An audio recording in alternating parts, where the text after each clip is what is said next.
Good evening, everyone. Welcome to our final Mary Talk of 2020. My name is Jeremy Vaughn. I am the Associate Director of Alumni Programs and Director of Arts Advancement here at Mary Washington, and it is my pleasure to welcome you to this evening's event. We're excited to host a sizable audience for tonight's presentation, which includes over 250 alumni, students, parents, and friends from across the country and beyond. As with past lectures, there will be time at the conclusion of tonight's talk for our guests to answer any questions you may have. Feel free to ask a question by clicking on the Q&A icon below and submitting there, or vote for other submitted questions to help them rise to the top of the list. Before we begin, a few words about our three presenters. Dr. Sabrina Johnson serves as the Vice President for Equity and Access and Chief Diversity Officer here at Mary Washington. Her charge is to coordinate and provide strategic and visible leadership for diversity and equity initiatives across all program and administrative areas within the university. Prior to this appointment in 2018, she served 2 decades as the Affirmative Action and Equal Employment Opportunity Officer for UMW in her role as the Associate Vice President for Human Resources. In this role, she was appointed to the Virginia Council on Human Resources by former governors Mark Warner and Tim Kaine, and was elected to serve as council chair. Ms. Johnson earned her BS and Master's in Public Administration from Virginia Commonwealth University. She holds a Juris Doctorate from the College of William and Mary's Marshall Wythe School of Law and is a licensed member of the Virginia State Bar. Jason Ford graduated just this past year from Mary Washington with a degree in political science. He is a former president of the Student Government Association and currently serves as a workforce development specialist at Rappahannock Goodwill Industries. Jason has also been instrumental in the recent formation of Mary Washington's first Black affinity group. Dr. Julia Lanfair came to Mary Washington in 2015 to serve as the institution's second vice president for student affairs. At UMW, she oversees residence life and housing, the James Farmer Multicultural Center, student involvement, student life, and athletics. Dr. Lanfair's areas of expertise include student development, gender and women in higher education, and the history of American higher education. She's taught classes in US history, women's and gender studies, and the first-year college experience. She earned a doctoral and master's degrees in US history from the University of Virginia, and a bachelor's in history and French from Tulane. She was named an Influential Woman of Virginia by Virginia Lawyers Weekly and was awarded the Bob E. Leach Award for Outstanding Service to Students. It is now my honor to present tonight's guests as they present the Farmer Legacy 2020 and beyond. Dr. Lanfair, I believe we open with you. The floor is yours. Welcome to Mary Talks. Well, thank you, Jeremy, and thank you so much to UMW Alumni Affairs and Advancement for this opportunity to talk about the formidable life and legacy of Dr. Farmer. And I do want to say thank you right away to Mark Simpkins for his facility and getting us set up technologically. It was no small feat. Knowing that many of you listening tonight knew Dr. Farmer personally, Sabrina, Jason, and I would like to begin by hearing from Dr. Farmer himself. Credit for this video goes to 4 students who are now alumni from the class of 2012, who as part of a digital history class taught by Dr. Jeff McClurkin, history professor, put together a digital archive that includes lectures and photos and is available on the Simpson Library website. Those alumni are Laura Donahue, Michelle Martz, Kelsey Matthews, and Caitlin Murphy. Here is Dr. Farmer in his own words.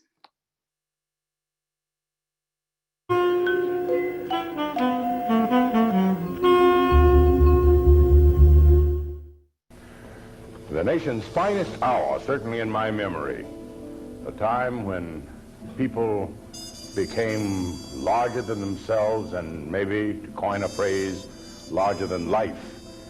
The Big Six, the Council on United Civil Rights Leadership, which was made up of King, Wilkins of the NAACP, Whitney Young of the Urban League, Dorothy Height, the National Council of Negro Women, John Lewis of SNCC, and Farmer of CORE. There were some people, young people your age, college students, hundreds of thousands, no doubt millions, white and black, found something to believe in that was outside of themselves and bigger than they. Had no idea what would happen, but I was certain it was going to be bad. A little while later, a large number of state police cars came speeding up, followed by a large number of horse vans. State police, state troopers mounted the horses and rode into the crowd of marchers, swinging billy clubs, wielding electric cattle prods, those instruments which are used in many rural areas to move balky cattle. The troopers also had canisters of tear gas on their belt, and they had their guns too, yelling, "Come on out, farmer! We know you're in there! We're gonna get you!" I'm sure you've never been massively tear gassed, and I hope you never will be. But when that happens, you feel that death would be merciful. You would do almost anything to be able to fill your lungs with oxygen, with air, and to stop the burning in your eyes. When Schwerner, Goodman, and Cheney returned from that vacation, their first act was to get in the Corps-owned car, a white Ford station wagon, and drive over to look at the ruins, the ashes of the church in which they had conducted those classes. They went over early one afternoon, and that was the last time the Corps people saw them alive. The Freedom Ride must go on.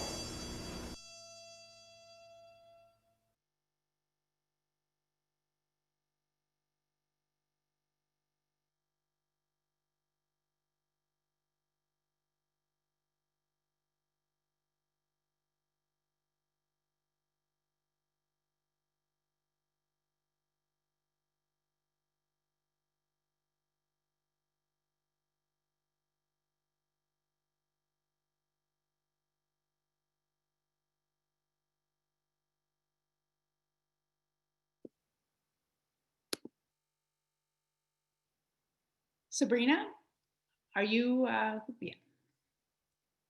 You're muted. Thank you. I had to be activated. I had not yet been allowed to come back onto the screen. Welcome, everybody. Good evening. It is my pleasure and my honor to join you tonight to have an opportunity to reflect on this amazing year celebrating the legacy of Dr. James Farmer. I want to take this moment, though, to acknowledge Dr. Farmer's daughter, Tammy Gonzalez, and to thank her for first sharing her father with us and with the world, and for her support and endorsement of our celebration and the many initiatives undertaken by the university to honor him. So at this time, I'd like to introduce what was the official pre-launch of the year of celebration of Dr. Farmer's legacy. On October 12th last year, members of the UMW faculty, staff, alumni, friends, and neighbors joined us in the Social Justice Field Trip Freedom Rides Tour. It was a field trip commemorating Farmer's signature movement to enforce the federal government's desegregation of interstate travel. The tour followed the exact right and included stops at several of the same places the Freedom Riders stopped, whether it was to speak with civil rights activists or student leaders at Bennett College in North Carolina, to meet and strategize for next steps in Georgia, or just to have a safe place to sleep for the night. Along the way, we visited the International Civil Rights Museum in Greensboro, North Carolina, the Birmingham Civil Rights Museum in Alabama, and we also had a chance to tour some of Atlanta. So at this time, we'd like to have you take a peek at the journey that we shared and hear some of the reflections from that trip. Thank you. Our social justice and fall break trip this year actually retraced the route of the Freedom Rides in 1961 that Dr. Farmer orchestrated, which was one of his most well-known signature civil rights movement. I mean, I can't even begin to say how much I learned on that trip. I learned so much about James Farmer, and I went here when he was still teaching here. To form this bond with the community, and then as a group to share in our personal experiences and develop each other and ourselves. It was more powerful than most educational anythings I had done up to that point. I think I learned more in those 3 days than I did in 10 years in public high school and public school. Just to see that building, walk on the site in Anderson, Alabama, where the bus was burned, that really got to me. Not only being educated about it, but empowered by the information that they learn and the individuals that they talk to that can help give them the tools, the confidence, and the ability to go forward and be agents of positive change themselves.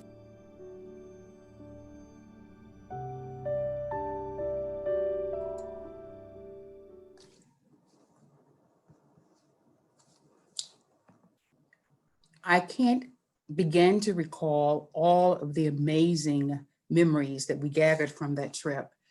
There were many from the community who talked about it being transformational in ways that they had never expected. I'd like to move now to sharing some of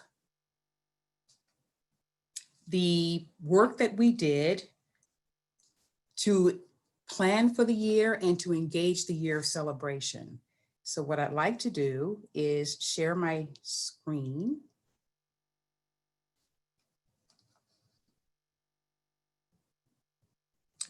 Here we go. Thank you. And I'll go to our presentation. Okay. Give me a second here to get it to come on, click on. Okay, here we go. And this is something that I've practiced earlier. I'm going to take this one down and bring it up. I think has my sharing stopped? Okay, there we go. It popped up, Sabrina. Yeah, it popped up again. Thank you. Okay, here, I'm just trying to find the right show, which was right here. I'm sorry, y'all, give me 1 second. Oh my goodness, I can't believe it is not coming up. Let me do one other thing here. Please forgive me. This was up earlier and I'm not sure why. Let me bring it over again, see if I can get it to come back to the screen.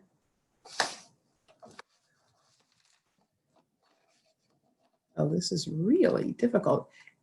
We had the most amazing team assembled to pull together and to plan for the year. And so what I'd like to do really quickly is just come, all right, here we go here and see if I can bring it over here in some way. Okay, maybe this will work. Okay, get this back. Just want you to see the show itself. All right. Oh, I am so embarrassed and I'm taking up our time. Let me see if I can get this to here. Sabrina, I can go ahead with my part if you would like. Yeah, why don't you do that for a second and then let me get this to come over. It was up a second ago, we tested it. Okay, you mind doing that? Oh, Mark? Thank you, I'm sorry for that glitch. Well, in the history of what I'd like to talk with you all tonight a little bit about, it's just really covering the very basics of the life of someone like Dr. James Farmer, but the great importance of his life and legacy to the University of Mary Washington. And as you heard, I'm a historian, so there's a lot about, when I came here to work, I was so excited to find that he had been a professor at Mary Washington, had such a big influence. And in our history at Mary Washington, there are a lot of significant markers on our timeline. Our founding as the State Normal and Industrial School for Women in 1908, our desegregation in 1964, and of course, when we went coeducational in 1972. And then 1983, 37 years ago, was another significant milestone for Mary Washington, and that's the year when James Farmer came to teach a series of lecture at the college. Today, walking on campus, we see the tangible markers of his time here. His bust is on Campus Walk. This past summer, Trinkle Hall was renamed Farmer Hall. Banners across campus right now have his image and the Farmer Legacy 1920 to 2020 imprint.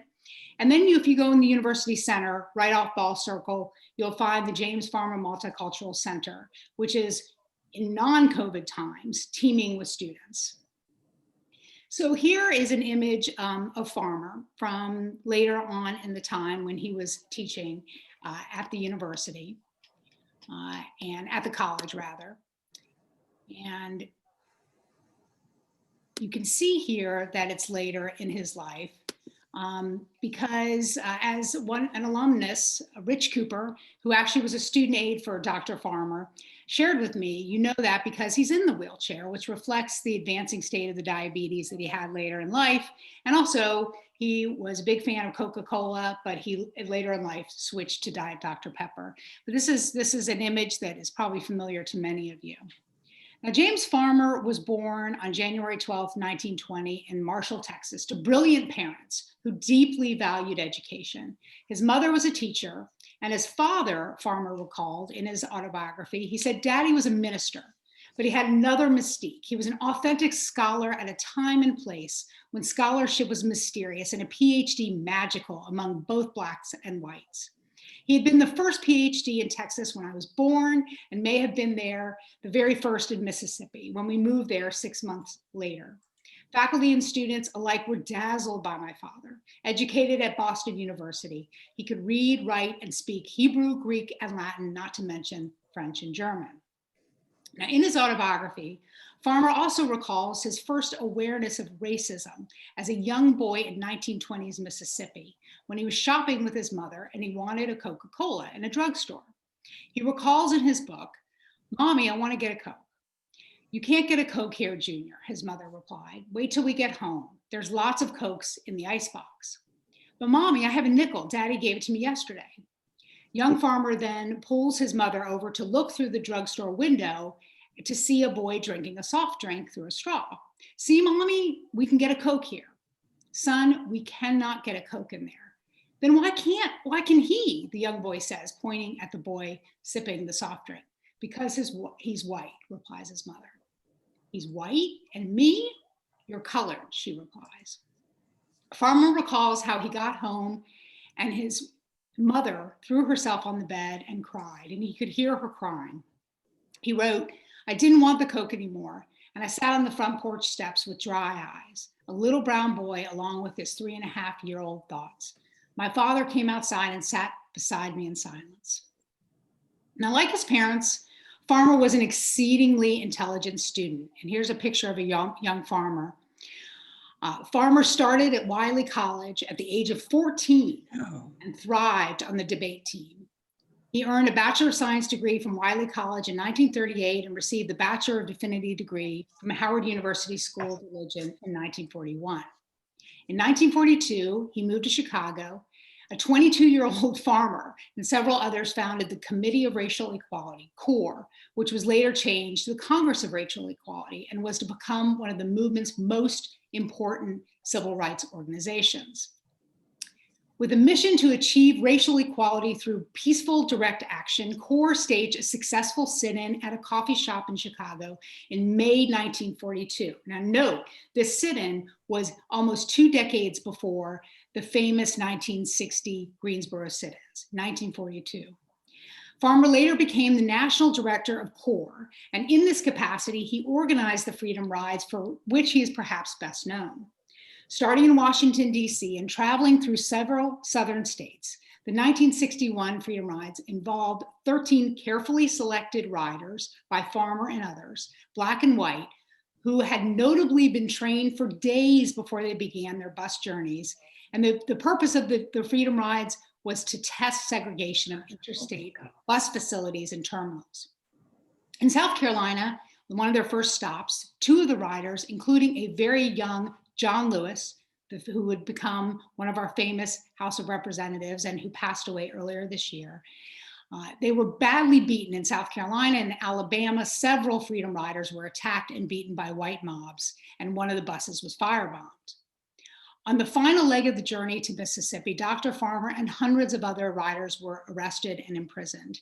And here are some photos here. You can see John Lewis in the one with all the riders.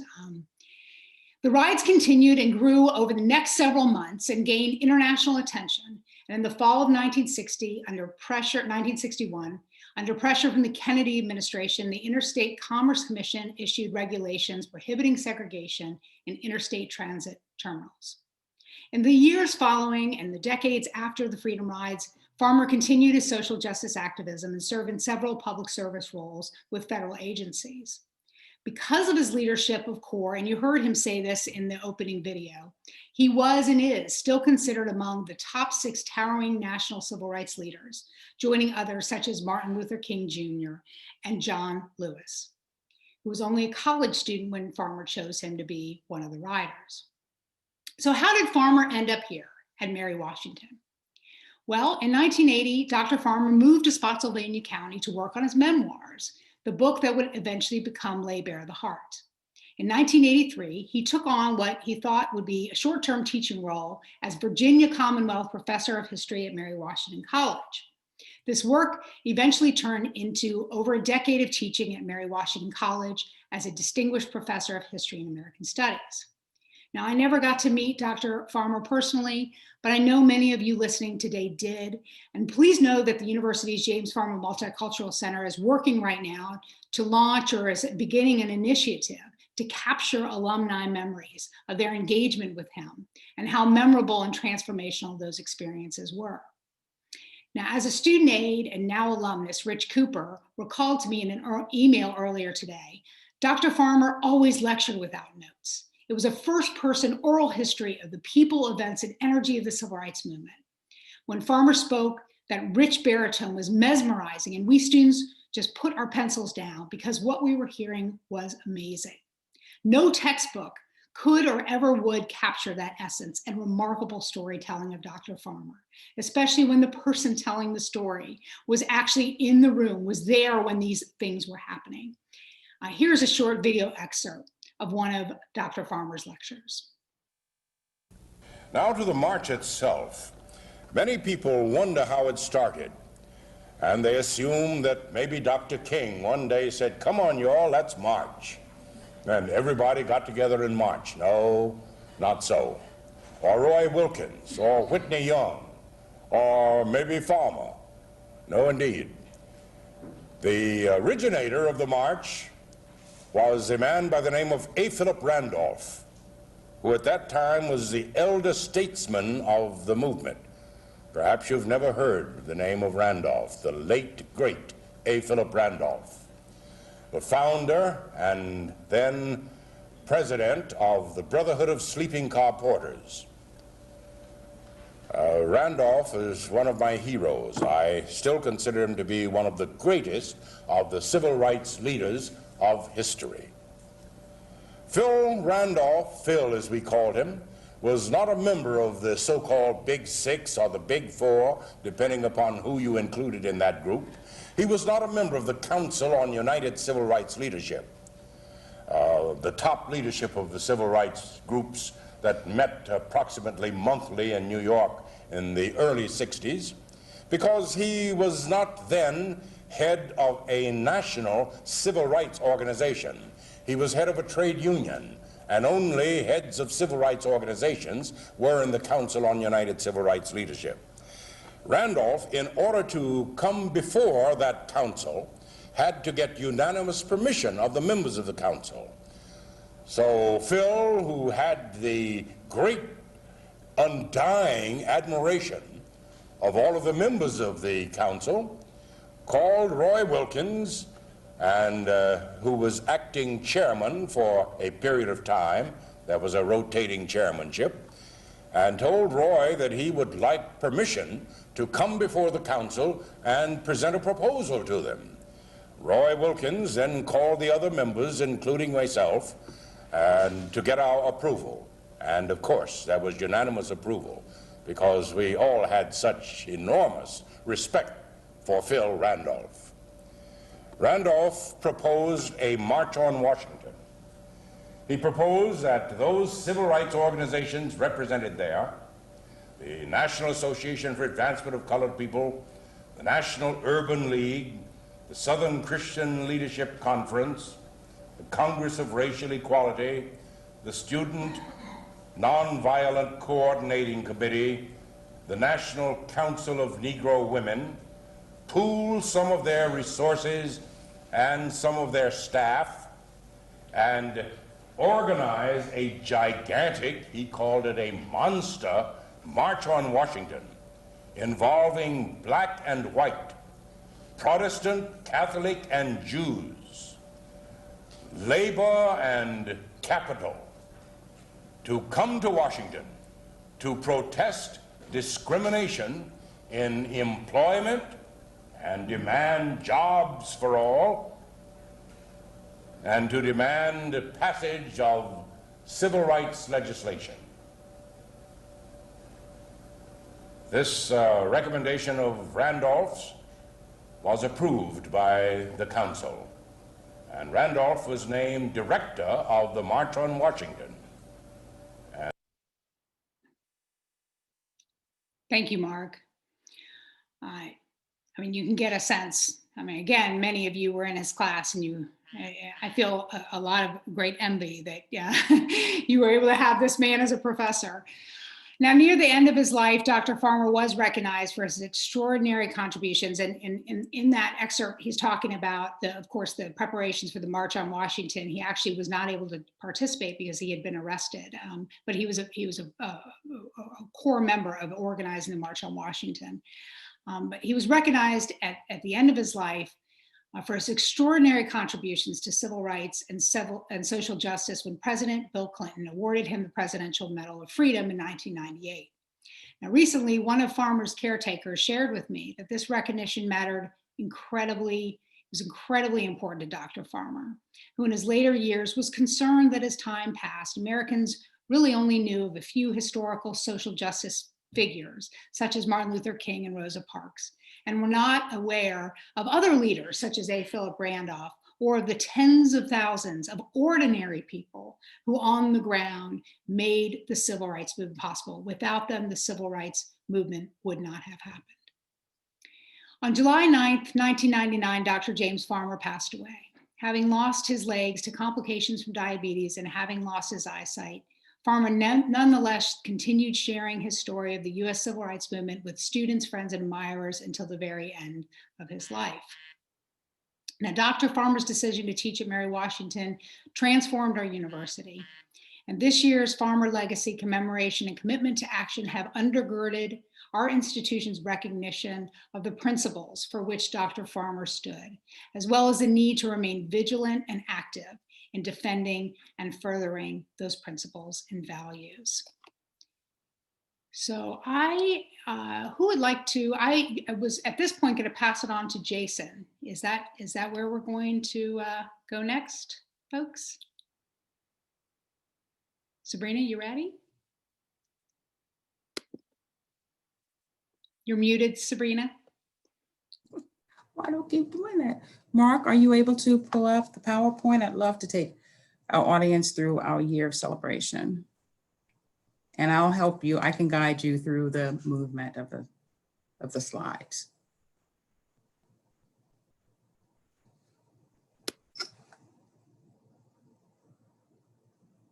Thank you very much. So as Juliet has shared, Dr. Farmer left a lasting imprint as a key figure in the civil rights movement. His work here personified and carried forth our commitment to be a force for positive change, educating citizens who are ready and eager to address society's greatest challenges. So we arrived at this year of celebration fully aware and deeply grateful for the gift of life and legacy UMW enjoys as a result of his presence among us and his impact on the world. So for the next few minutes, I'd like for you to join me on a short journey through the highlights of the last year, celebrating Dr. Farmer's legacy for justice, inclusive excellence, service, and community and civic engagement. And with that, we'll have the next slide.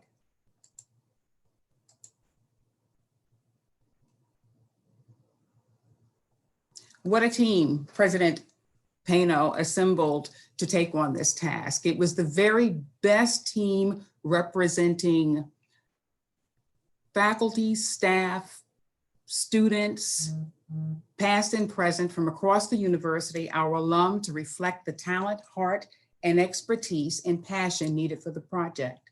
We were especially fortunate to have the gracious gift of service from our alum, Rich Cooper, from the year of 1990, who served as Dr. Farmer's student assistant, and Charles Reed from 2011, graduate who was selected from the students nationally to take the 50th anniversary commemorative Freedom Rides tour.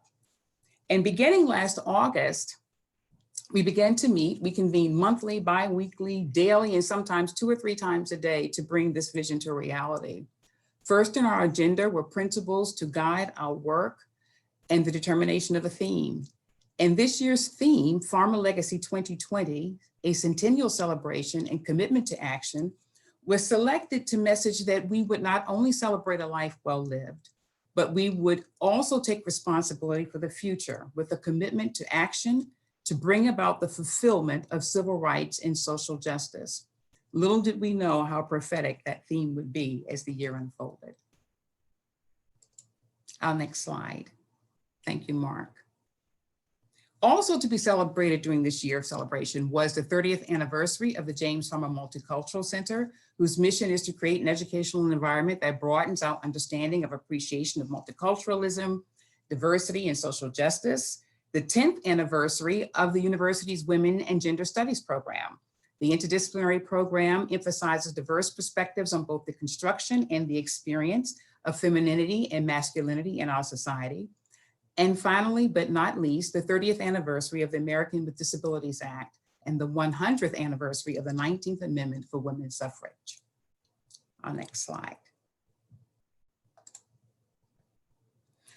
We sought to embody the spirit of the celebration with banners across campus, along College Avenue. The banners on campus was to inspire those who are part of our community, and the banners along College Avenue were designed to inspire excitement for our neighbors. We placed a birthday wreath at the Farmer bus, buttons for every event, and a logo for all our related communications. And with that, we were ready to launch. And our next slide. With the guidance and support of our committee member, Rich Cooper, a small delegation accompanied President Pano on November 13, 2019, to meet our friend, United States Representative John Lewis from the 5th Congressional District in Georgia. He was one of the original Freedom Riders and historic icon of the Civil Rights Movement. We asked him to serve as honorary chair for our Centennial Celebration. We called him our own. We called him our friend because of his role as our commencement speaker in 2011, the 50th anniversary of the Freedom Rides. When we visited him, you would never have seen a more giddy group of travelers. We were transformed by this quiet, humble giant of a man who treated us like family as he imparted his heart for the work of social justice. We laughed, we cried, and we rejoiced. Next slide. And he agreed. The word spread like wildfire. We sent announcements all over the country. And then the news of his illness. He was not able to attend, but with his inspiration and his encouragement, we forged ahead. The world lost a great leader on July 17, 2020. And tonight, we also honor him.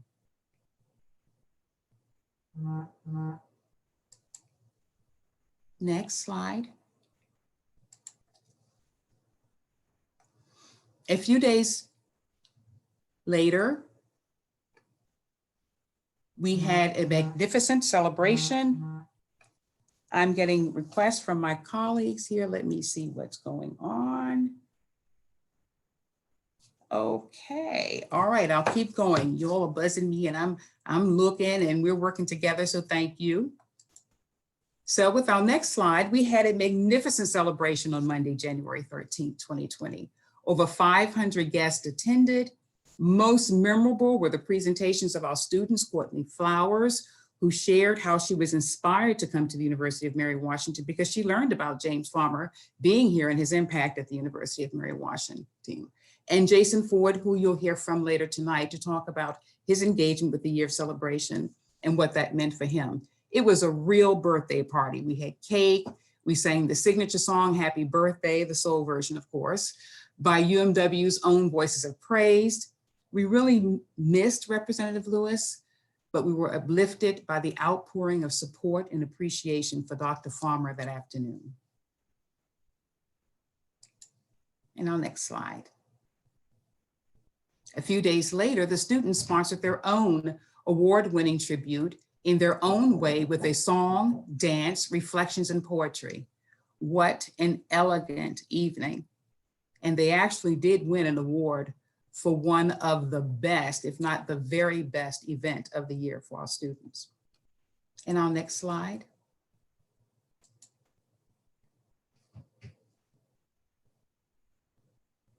And the year began. And our next slide. Also underway as we began the year at the university was the work of the presidential UMW's Campus Environment Ad Hoc Committee. This group had been charged in 2017 with evaluating the campus's built environment to ensure that Mary Washington is a welcome environment for all, reflecting our values, our community values, and our commitment to diversity.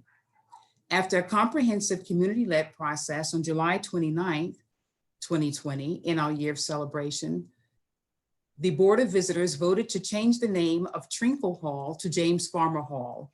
And with this action, the board memorialized a beloved member of the Mary Washington community who spent most of his career fighting injustices. And our next slide. Other events lifted up during the year of celebration included the annual Martin Luther King keynote speaker, Dr. Ben Chavis, civil rights trailblazer and former NAACP director. We also had as our Black History Month keynote, the former Washington wizard and activist, author and motivational speaker, Eden Thomas. These events are planned each year and led by the James Farmer Multicultural Center. Thank you. Next slide. I think one of the most exciting parts of the year was our opportunity to collaborate with departments across the university. We knew we were going to celebrate Dr. Farmer's legacy. We were going to look back, we were going to look forward, but we also wanted to lift up the work that was already being done here at the university across all the offices and departments as we seek to embody within our work, our community values, which then cause us to give more recognition and celebration of Dr. Farmer. So one of our collaborations was with the College of Education, who, in association with the local alumni chapter of Virginia State University, brought to the university the National Teacher of the Year, Rodney Robinson. And he recounted recent highlights of his career, including the one that was most significant, where he also had a chance to meet Representative Lewis. The UMW alum and Secretary Treasurer of the National Education Association, Princess R. Moss of the year of 1983, helped introduce the Teacher of the Year, Rodney Robinson. Next slide. Our Common Read program. This is a program which is one of the first experiences for incoming first-year students and gives them the opportunity to interact with members of the greater UMW community. They selected for their theme this year in collaboration with our celebration, civility, and political action. And they announced with great excitement that their book would be March Book 2, a graphic memoir, which centered on the life of John Lewis, who was selected and had agreed to be the honorary chair of our year of celebration. And our next slide. The James Farmer Scholars, a legacy program for Dr. Farmer, engaged our year of celebration as well with a scholarship, with a writing contest. And their prompt was, what would Dr. Farmer fight for today? In fact, that prompt is one that we used throughout the university. At each of the events, we gave our community an opportunity to respond to that prompt in writing. And we're going to gather that and share that with the community at the end of the year. So we were very pleased to collaborate with the James Farmer Scholars Program in their essay contest. And our next slide.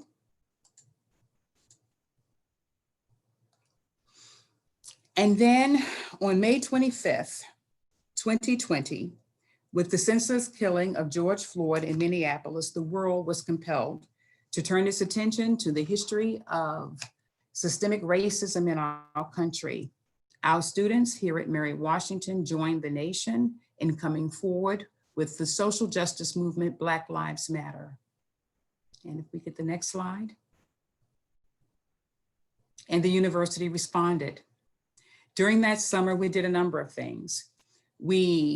Juliet, Dr. Lanfair, and I had a chance to meet with students who talked to us about their experience and their desire to make a change and to be a part of a change as members of the Black Lives Matter movement.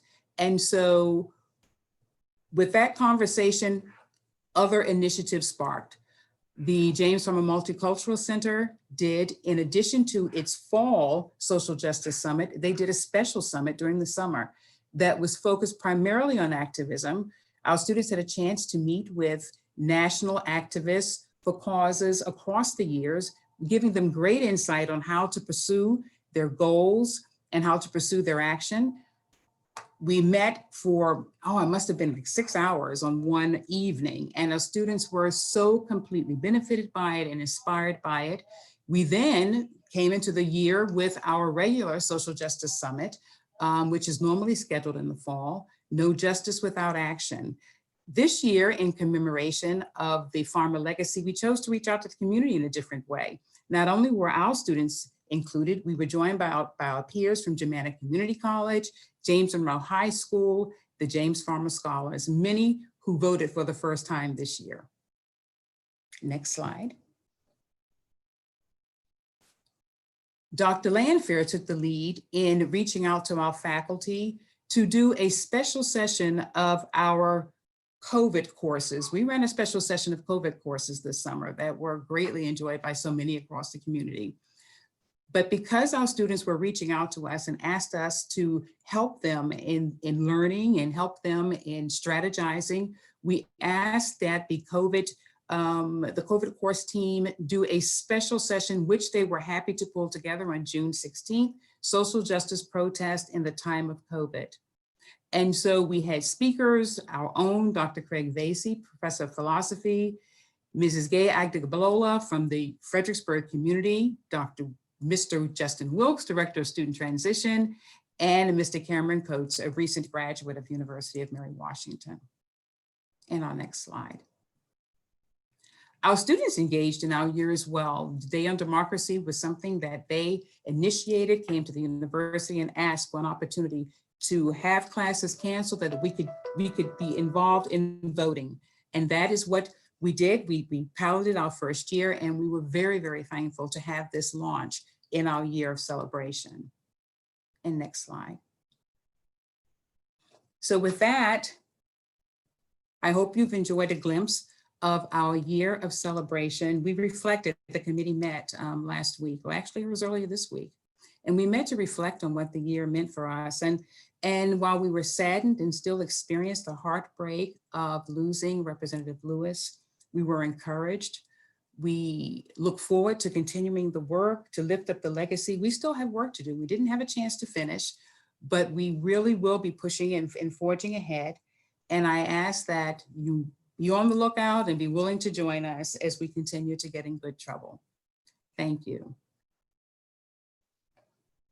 And with that, I'll turn this over to Jason. We'd love to hear from him and his reflections on his engagement with the year and his special visit with Representative Lewis. Thank you, Jason. Thank you so much, Dr. Johnson, for that incredible introduction. And thank you so much to everyone on the panel here for giving me this honor to be able to speak with everyone here tonight.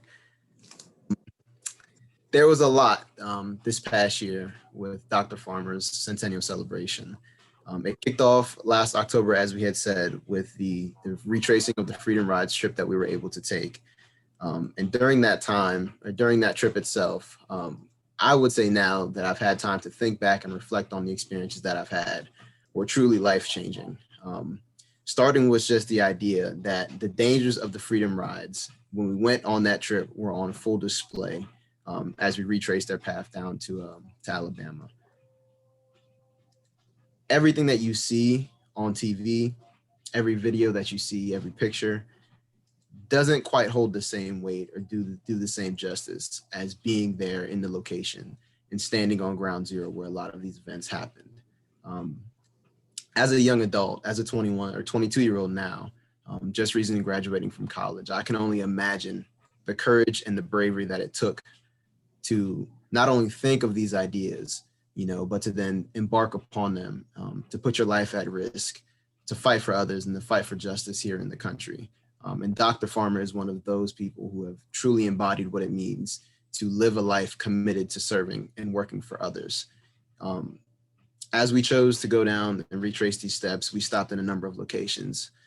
As we left Fredericksburg, we first hit Greensboro, North Carolina, where we went to a museum there. And that kind of just, that kicked the trip off, like up here already. The museum there had a lot of images about what went on in Greensboro during this time, how the Ku Klux Klan was pretty active there. And they had a display inside that museum where it was just called the Hall of Shame.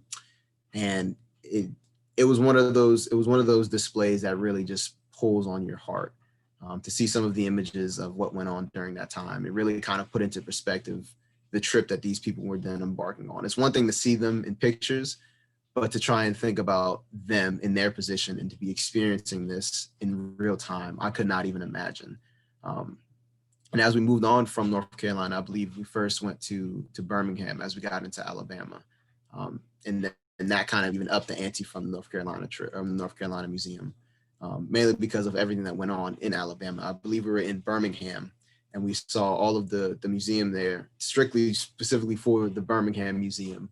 And with everything that went on in that location, we were able to see the 16th Street Baptist Church where the bombing went on.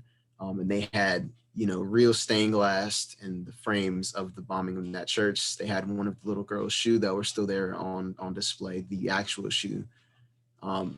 And it's another level of emotion. Like I said, it's one thing to see those images and the videos online, but to physically see them in person and to be able to just feel the energy that was there, kind of just put it into a different perspective. Understanding the history of our country and the history of the civil rights movement, to see the real artifacts of history and see it progressing was it put it all into perspective for me as a young Black man to know, I was fortunate enough to be born just 40 years or 30 years later down the line. Because, my calling would have been to be right there in that time.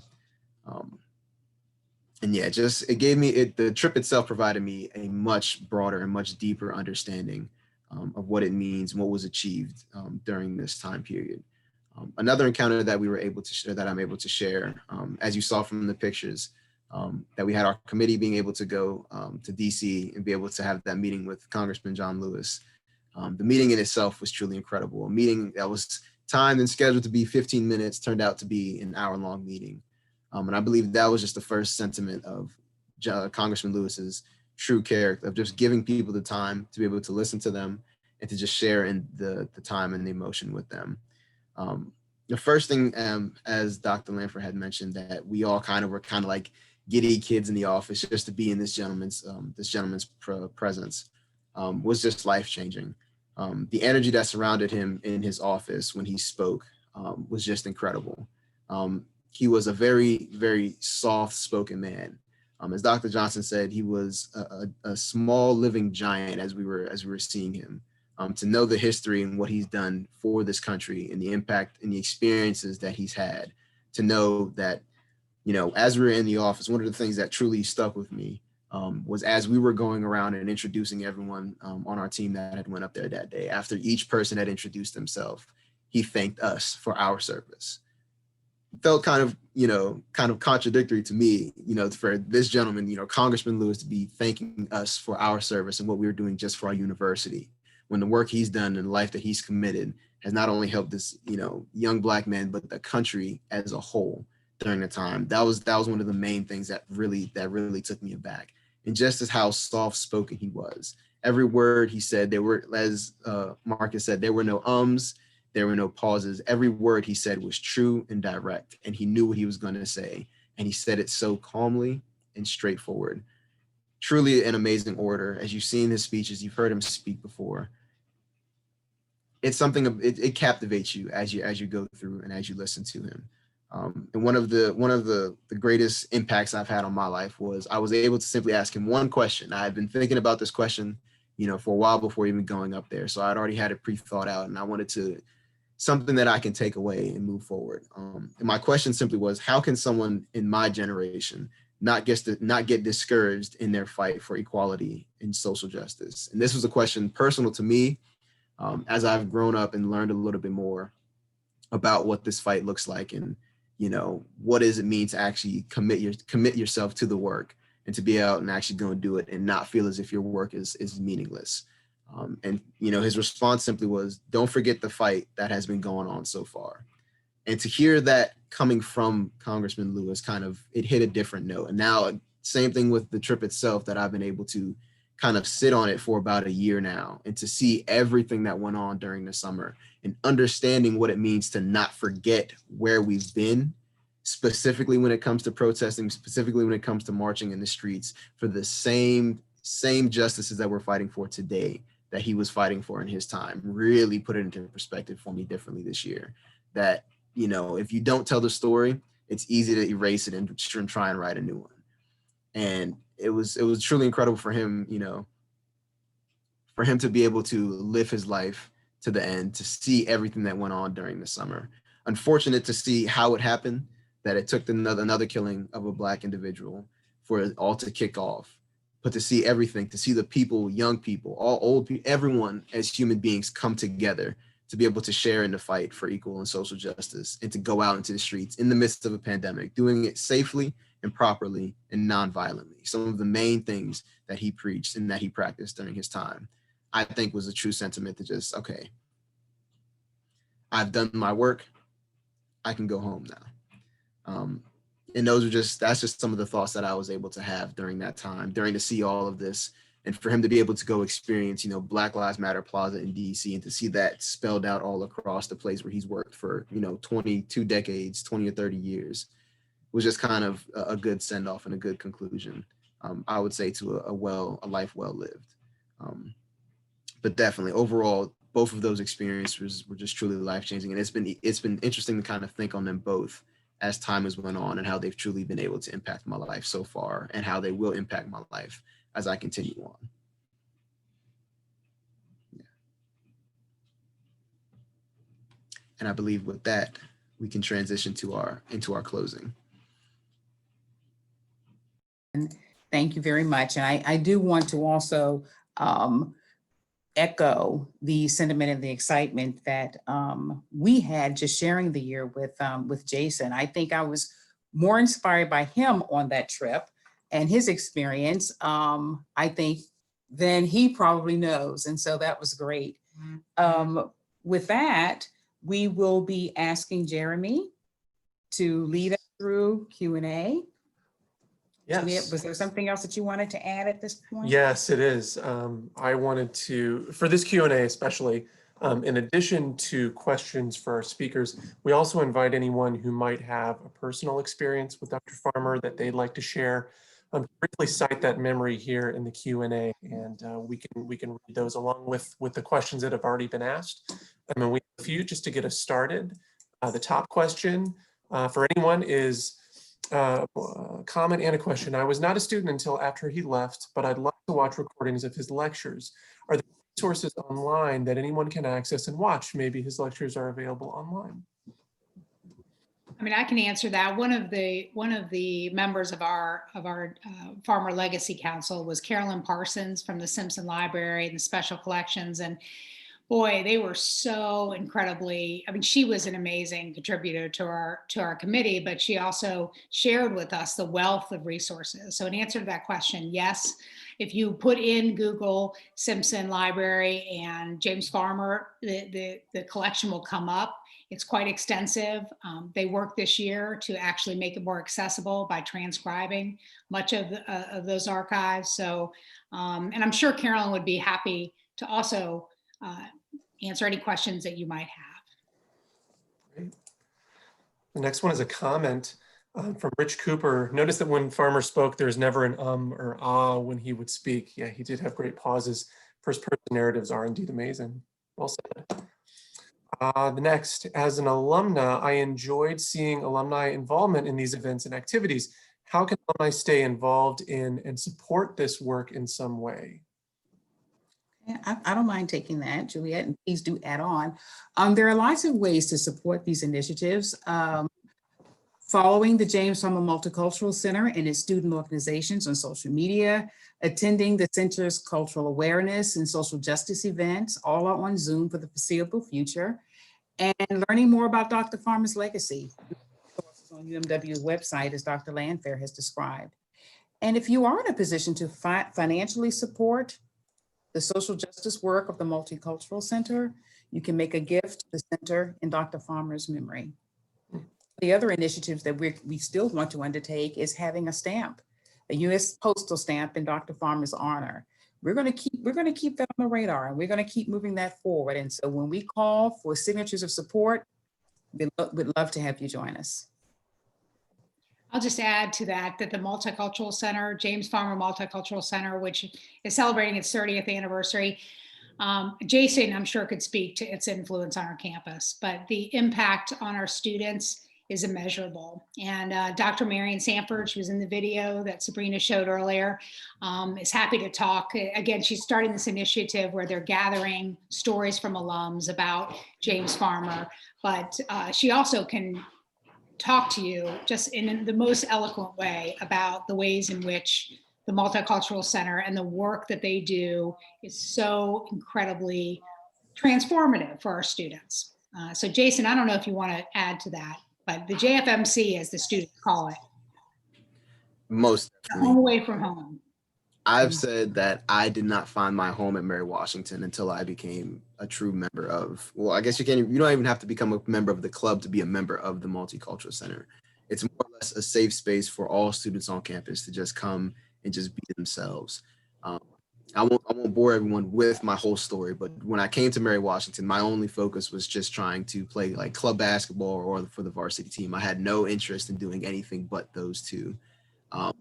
Until I was kind of roped in. I was invited into a club through the Multicultural Center, and then from there just kind of kicked off everything. I truly found a group of people who I can call my family, not only with the staff, but with the students that I was able to interact with throughout all really 2.5 years of my time there during my time of being involved with the center. But its impact and its importance to the campus is immeasurable at this point. It has solidified its position as being the safe space, not only for students of color and for Black students, but for all students on campus who want to just come and hang out. And the staff there make it a truly welcoming and homebound place. As you said, a home away from home. This is more like a dorm room away from a dorm room, but the way I would consider it like my home. And I truly love everyone that goes into the office as well that works there. That was great. A question about what classes Dr. Farmer taught. That's a good question. I thought they were history, but can anybody clarify more on that? The lectures that I saw were about the American Civil Rights Movement. I would have to ask others, and I can find that out too. But that's what I know. Sabrina, do you know any? I don't know the courses that he taught, but that is something maybe we can provide. I can see if I can reach out to someone. Yeah, we could text Dr. Perkin, who would certainly know. We'll get back to you. Here we go. In your strategic plan at Mary Washington, what actions do you feel are most effective in furthering civil rights and ending oppression on campus and in the nation? I don't mind taking a first shot at that question, and then Juliet or Jason, even, you can join me. In our strategic vision right now, we have a number of initiatives and objectives, as well as one particular goal in particular, devoted to diversity and inclusion, equity and access. As I reflect on the work that we do and the commitments we've made in that strategic plan, I believe that the actions that are most effective will be those that influence the ability of our students to lead. We see ourselves as a university that prepares our students to be leaders in the world and to be change agents. And so as we commit to increasing diversity of our faculty, to building cross-cultural competencies, to creating opportunity-specific engagement in meaningful ways, we are preparing our students, and we're trying to build equity and access to the education that we provide, and then to produce leaders who can make a change. Well said. All right. Next from Charles Reed Jr. I've heard of Dr. Farmer before I attended UMW. It was a first-year seminar course that I took where I learned about the life and legacy of a civil rights pioneer and his profound stamp on changing the course of American history. We are all grateful for his service, indeed. You answered that. Charles was on our council, by the way. Mm-hmm. Incredibly important. He was with us in our visit with Representative Lewis, and he's now on the Board of Visitors. So we're thrilled that he is now on the board after serving on this council and seeing all the incredible work, and especially working with people like Courtney and Jason, our students. Seeing Rich Cooper saying that Farmer taught the class Intro to Civil Rights, that sounds right. Mm-hmm. Among probably others.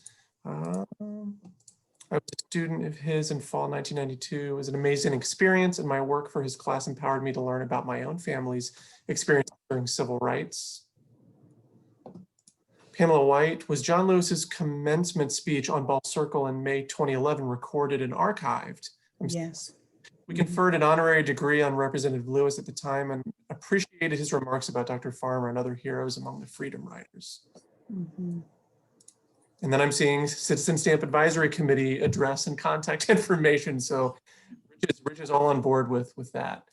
I think with the end of those questions, I'm going to close, and I will begin closing by thanking you again, all three of you, for joining us this evening. I'd also like to again thank Mark Simpkins from Events AV, who helped facilitate the virtual logistics of tonight's program. And thanks again to you, our viewers at home, for joining us tonight and being a part of the conversation. Remember that this presentation will be available for viewing on the UMW YouTube channel starting tomorrow. There, you can watch this program and browse the full catalog of Mary Talks. We hope you'll join us in 2021 for the second half of our season.